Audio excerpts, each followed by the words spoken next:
Olá, personas! Sejam bem-vindos a mais um vídeo do canal. Hoje nós vamos dar continuidade ao vídeo da semana passada sobre o design no século XIX. Semana passada, não sei se vocês lembram, eu terminei introduzindo as modificações que a prensa de Gutenberg sofreu lá no século XIX. Hoje eu vou falar mais sobre esse assunto para vocês poderem entender melhor o que aconteceu.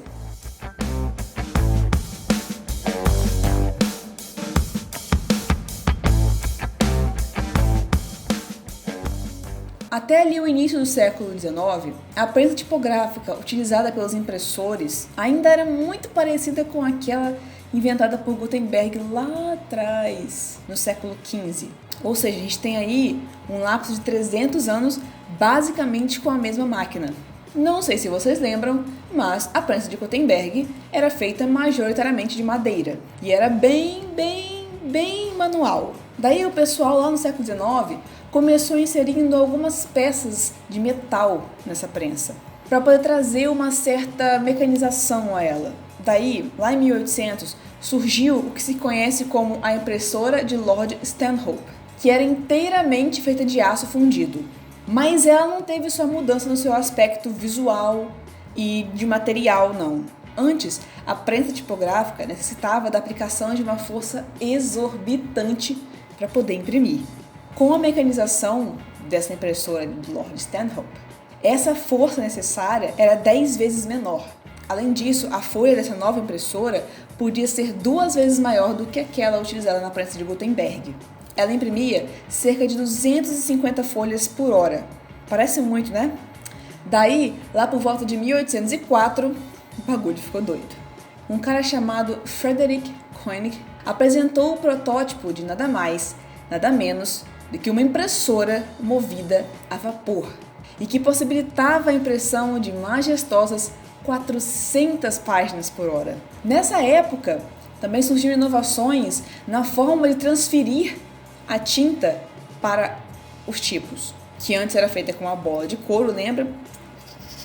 E que depois passou a utilizar cilindros para fazer essa transferência, o que mais tarde deu origem a uma outra impressora de Koenig, também movida a vapor, só que agora com 2 cilindros. Essa nova impressora com cilindros possibilitava a impressão de 1.100 páginas por hora, mais que o dobro do que fazia antes. Só que lá em 1815, um cara chamado William Cowper, não satisfeito com as 1.100 páginas impressas por hora, patenteou uma impressora que utilizava lâminas em volta dos cilindros e, pasmem, possibilitava a impressão de 2.400 folhas por hora, além, é claro, de permitir a impressão de 1.200 folhas, tanto no frente quanto no verso.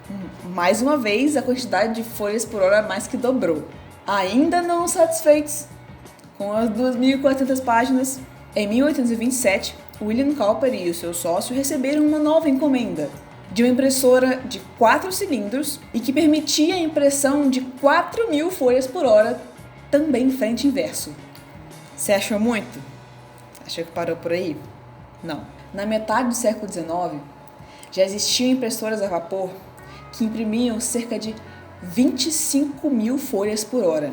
Só que tinha um pequeno problema, bem pequeno mesmo, mas muito importante. As matrizes que continham o conteúdo a ser impresso, sabe, o texto, ainda eram feitas de forma manual, ainda eram montadas de forma manual, frase por frase, palavra por palavra, letra por letra. E isso permaneceu por praticamente todo o século XIX. Chegando ao ponto de alguns jornais americanos oferecerem cerca de $500 milhão para quem conseguisse inventar uma máquina que reduzisse o tempo de montagem dessas matrizes. Só foi lá em 1886, no finalzinho do século, um cara chamado Otmar Mergenthaler patenteou o que se conhece como máquina Linotype.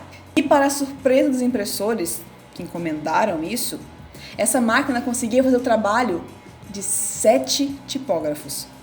Várias outras tentativas foram feitas antes dessa máquina surgir. Óbvio que ela não surgiu assim, num piscar de olhos, gente, são 100 anos em busca de uma solução para esse problema, né? Mas foi só mesmo no final do século XIX que ela surgiu e realmente conseguiram acelerar ainda mais o processo de produção de impressos. E com o crescimento dessa velocidade de impressão, a gente tem também a mecanização da produção de papel, que é também muito importante, é um insumo da impressão.